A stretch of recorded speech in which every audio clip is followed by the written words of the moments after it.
ការលប្រវត្តិសង្ខេបនៃប្រវត្តិសាស្ត្រប្រទេសមួយចំនួននៅតាមបណ្ដោយដីសណ្ដទន្លេមេគង្គតាមរយៈសៀវភៅ The Mekong Turbulent Past and Certain Future និពន្ធដោយ Milton Osborne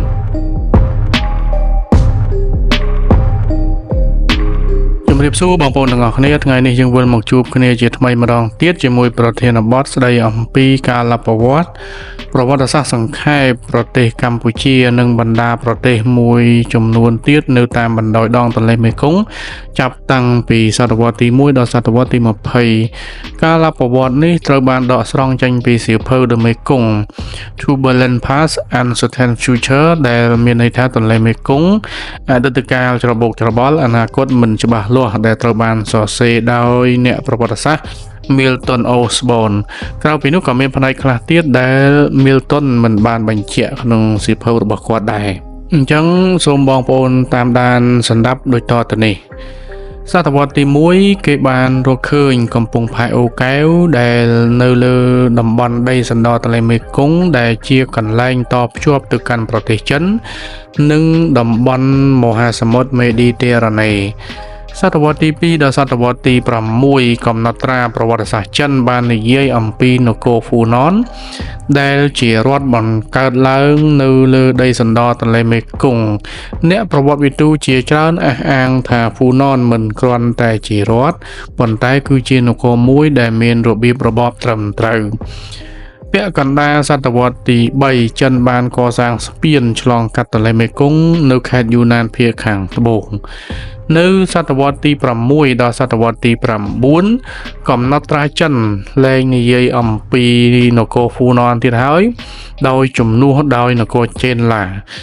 ទី1គឺស្ថិតនៅក្នុងទឹកដីនៃប្រទេសកម្ពុជាទាំងអស់និងមួយទៀតអាចស្ថិតនៅភាគខាងត្បូងប្រទេសឡាវដែលគេហៅថាចេនឡាគោកចាប់តាំងពីសតវត្សទី9ដល់សតវត្សទី15គឺជាពេលវេលាដ៏អស្ចារ្យរបស់កម្ពុជានោះគឺដំណាក់កាលនៃចក្រភពអង្គរដ៏អស្ចារ្យឬហៅថាអាណាចក្រខ្មែរដ៏ធំសម្បើមនៅសតវត្សទី13ការប្រែប្រួលបានកើតឡើងក្នុងតំបន់មានដូចជាការបះបោរបំបែកខ្លួនពីសំណាក់កុលសម្ព័ន្ធចំណុះខ្មែរជាច្រើនសង្គ្រាមផ្ទៃក្នុងរាជការខ្មែររហូតឈានដល់ការធ្លាក់ចុះឥទ្ធិពលមហាអំណាចជាបន្តបន្ទាប់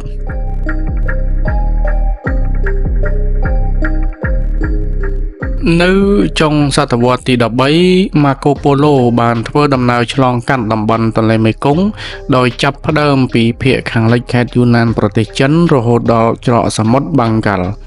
ចុងសតវត្សទី13ដែរអ្នកការទូតចិនជីវតាខ្វាន់បានមកដល់អង្គរ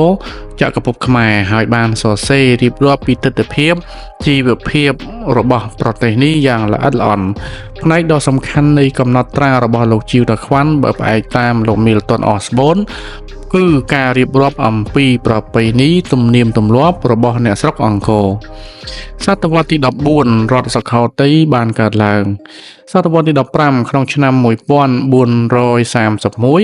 ព្រះមហាក្សត្រខ្មែរបានបោះបង់ក្រុងអង្គរ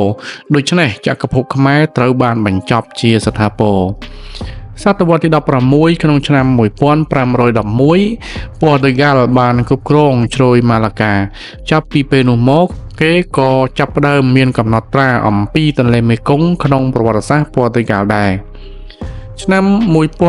1555កំណត់ត្រាដំបូងបំផុតបង្ហាញអំពីវត្តមានរបស់ពួកអឺរ៉ុបចូលមកកាន់កម្ពុជា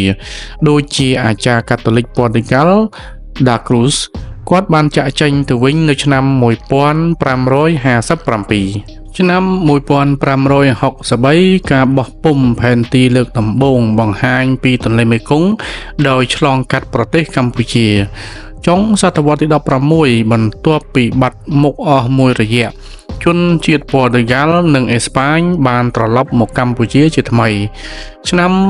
1593ដល់ឆ្នាំ1599អ្នកដំណើរព័រទុយហ្គាល់និងអេស្ប៉ាញដឹកនាំដោយ Blas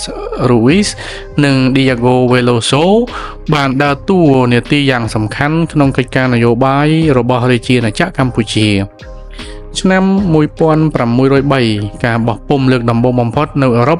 ដែលនិយាយអំពីអង្គរឆ្នាំ1641-1642អ្នកជំនួញហូឡង់ការ៉េតវ៉ាន់វ៉ុយស្តូប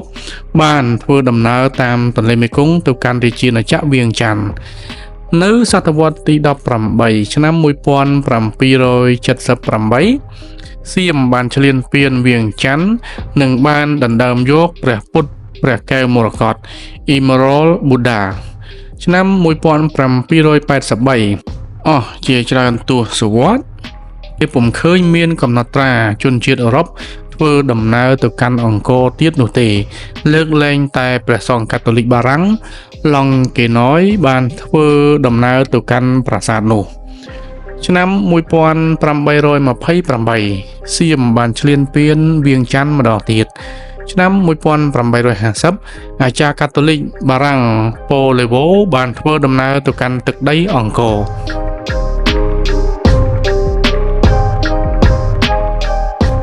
នៅសតវត្សទី19ឆ្នាំ1858បារាំងបានវាយប្រហារវៀតណាមនិងបានកាន់កាប់ក្រុងហ្សាយហ្គនក្នុងឆ្នាំ1861ឆ្នាំ1860 Henry Mohut បានធ្វើដំណើរទៅកាន់អង្គរមុនពេលស្លាប់នៅហ្លួងព្រះបាងឆ្នាំ1861ឆ្នាំ1863បារាំងបានធ្វើជាអាណាព្យាបាលកម្ពុជាឆ្នាំ1866-1868បារាំងបានចាប់ផ្ដើមស្រាវជ្រាវទន្លេមេគង្គពីប្រទេសវៀតណាមទៅកាន់ខេត្តយូណានប្រទេសចិនឆ្នាំ1886លោកអ៊ូហ្គូស្តេប៉ាវីបានធ្វើជាទេសាភិបាលបារាំងនៅហ្លួងព្រះបាងឆ្នាំ1893បារាំងបានគ្រប់គ្រងឡាវទាំងស្រុងនិងបានបង្កើតតំបន់ឥណ្ឌូចិននៅសតវត្សទី20ឆ្នាំ1914-1918គឺជាដំណាក់កាលនៃសង្គ្រាមលោកលើកទី1ឆ្នាំ1938សៀមបានប្តូរឈ្មោះមកជាថៃនឹងហើយបងប្អូនអាចស្វែងរកសៀវភៅនេះគឺ The Mekong Turbulent Past and Certain Future របស់លោក Milton Osborne មកសិក្សាបន្ថែមបាននៅត្រង់ចំណុចមួយគឺសតវត្សទី18ឆ្នាំ1778ដែលសៀមបានឈ្លានពានរាជាណាចក្រវៀងច័ន្ទនិងបានវាយដណ្ដើមកាន់កាប់និងប្រមូលយកព្រះកែវមរកត Emerald Buddhaខ្ញុំបាទនឹងព្យាយាមសិក្សាស្រាវជ្រាវចំណុចនេះដើម្បីចែករំលែកដល់បងប្អូនទាំងអស់គ្នាបានជ្រាបនៅវីដេអូក្រោយទៀតសម្រាប់ប្រធានបទរបស់យើងនៅថ្ងៃនេះបានឈានមកដល់ទីបញ្ចប់ខ្ញុំបាទក៏សូមខន្តីអភ័យទោសបងប្អូនទាំងអស់គ្នាផងដែរបើសិនជាការបកស្រាយការដកស្រង់របស់ខ្ញុំបាទមានកំហុសឆ្គងត្រង់ចំណុចណាមួយចុងក្រោយសូមគោរពជូនពរបងប្អូនទាំងអស់គ្នាសូមជួបប្រទះតែសេចក្តីសុខចម្រើនរុងរឿងគ្រប់ក្រុមគ្រួសារកុំបីឃ្លាតឡើយសូមអរគុណសូមជម្រាបលា